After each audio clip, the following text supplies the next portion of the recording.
আসসালামু আলাইকুম। আজকের এ পর্বের ক্লাসে সবাইকে স্বাগত জানাচ্ছি। আজকে এ পর্বের ক্লাসে দেখানোর চেষ্টা করব বর্গক্ষেত্র এবং আয়তক্ষেত্রের মধ্যে বেসিক পার্থক্য এবং সূত্রগুলো সম্পর্কে।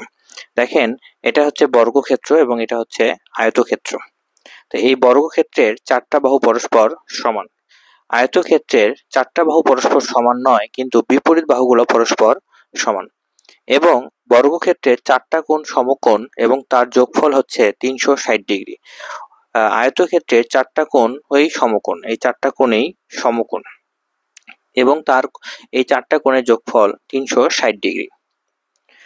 আরেকটা বৈশিষ্ট্য হচ্ছে বর্গের কর্ণদ্বয় পরস্পর সমান, অর্থাৎ বর্গের যে কর্ণ অঙ্কন যদি করা হয় তাহলে যে দুইটা কর্ণ আসবে দুইটাই পরস্পর সমান। অনুরূপভাবে আয়তক্ষেত্রে যদি দুইটা কর্ণ অঙ্কন করা হয় তাহলে এই দুইটা কর্ণ পরস্পর সমান। এখন আসেন, যদি বর্গের চারটা বাহু যেহেতু পরস্পর সমান, চারটা বাহুকে এ দ্বারা প্রকাশ করা হয় ছোট হাতের এ, এবং আয়তক্ষেত্রের বিপরীত বাহুদ্বয় অর্থাৎ এই বাহুর সমান এইটা, অর্থাৎ সেটাকে আমরা এ দ্বারা, এবং এই বাহুর সমান এই বাহু অর্থাৎ দুইটাকে আমরা বি দ্বারা প্রকাশ করি, তাহলে কিছু সূত্র পাই। যেমন বর্গের পরিসীমা সূত্র হচ্ছে 4a, এ হচ্ছে এখানে সমান সমান বাহুর দৈর্ঘ্য। বর্গের ক্ষেত্রফল হচ্ছে এ স্কোয়ার, এ হচ্ছে এখানে সমান সমান বাহুর দৈর্ঘ্য। বর্গের কর্ণ √2a, এ হচ্ছে এখানে সমান সমান বাহুর দৈর্ঘ্য। অনুরূপভাবে আয়তক্ষেত্রের পরিসীমা হচ্ছে 2 × a + b, এ হচ্ছে যে বিপরীত দুইটা বাহু পরস্পর সমান সেই দুইটার একটা, এবং বি হচ্ছে বাকি যে দুইটা বাহু থাকে যে দুইটা পরস্পর সমান সে তার একটা, অর্থাৎ বি।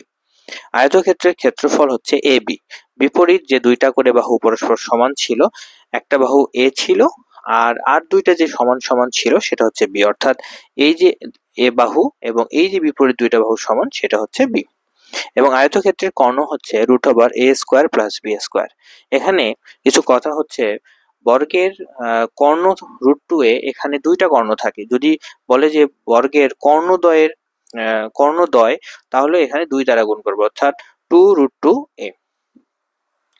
আয়তক্ষেত্রের কর্ণ এখানে হচ্ছে a² + √a² + b² আছে, যেহেতু একটা কর্ণ এটা, যদি দুইটা কর্ণ বলে তাহলে হবে 2√a² + b²। এই হচ্ছে তিনটা সূত্র। এই তিনটা সূত্র যদি আপনারা মনে রাখতে পারেন, আশা করা যায় বর্গ এবং আয়তক্ষেত্রের মাঝে আপনাদের কখনো কোনো কনফিউশন সৃষ্টি হবে না এবং সকল ম্যাথমেটিক্স আপনারা সলভ করতে পারবেন এবং যে কোনো চাকরির পরীক্ষায় আপনারা উত্তর করতে পারবেন। আশা করা যায় আপনারা বুঝতে পারছেন। যদি কেউ না বুঝে থাকেন কমেন্ট করবেন, এবং পরবর্তী ক্লাস দেখার জন্য আপনাদের সবাইকে আমন্ত্রণ জানাচ্ছি। ধন্যবাদ সকলকে। আসসালামু আলাইকুম।